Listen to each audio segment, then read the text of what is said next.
او هغه سکون مې بیا تر اوسه محسوس کړی نه دی. هغه سکون مې بیا تر اوسه محسوس کړی نه دی، څومره سکون چې و نقیبه د ابۍ په غېږ کې.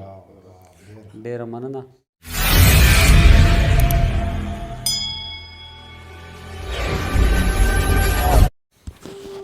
بسم الله الرحمن الرحیم. السلام علیکم ملګرو. نقیب یوسفزی یم. ډاکټر صاحب را سره دی، شریف زاده او بهادر باچا دی را سره. څه غزل وویمه ډاکټر صاحب؟ غزل دی چې خوب راله نه راځي د ډېرې تنخایۍ په غېږ کې. خوب راله نه راځي د ډېرې تنخایۍ په غېږ کې، شا بکړه ما واخله د نیمې شپې سپوږمۍ په غېږ کې. او چې د خپل حق دپاره غږ قدرې کولی نه شي، چې د خپل حق دپاره غږ قدرې کولی نه شي، سا به دې وځي د دې ډوبې خاموشۍ په غېږ کې.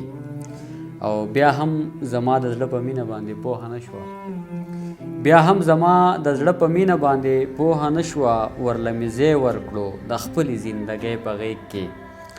او چې د مودو دا ستوماني مې له وجوده وځي، چې د مودو دا ستوماني مې له وجوده وځي، کلک مې راونسه بیخي د ګل غوټۍ په غېږ کې. او د اضطرابه مې بغیر بل څه لیدلي نه دي، د اضطرابه مې بغیر بل څه لیدلي نه دي. عمر مې تیر کړو ټول د داسې بېروخۍ په غېږ کې.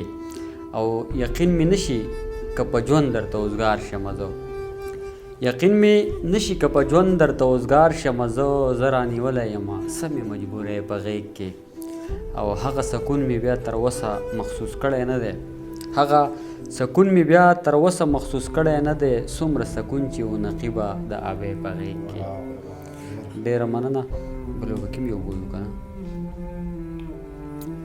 او بل غزل دی ډاکټر صاحب چې پکې کړی مې مدام د زړګي ویر دی، پکې کړی مې مدام د زړګي ویر دی، هر غزل مې د ناکامه ژوند تصویر دی.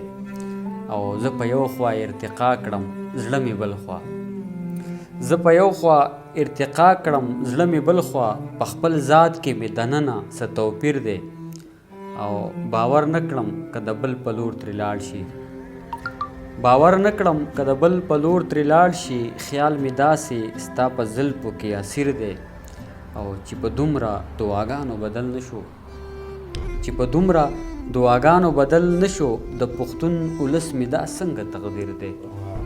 مننه. چې په دومره دعاګانو بدل نه شو، د پښتون ولس مې دا څنګه تقدیر دی.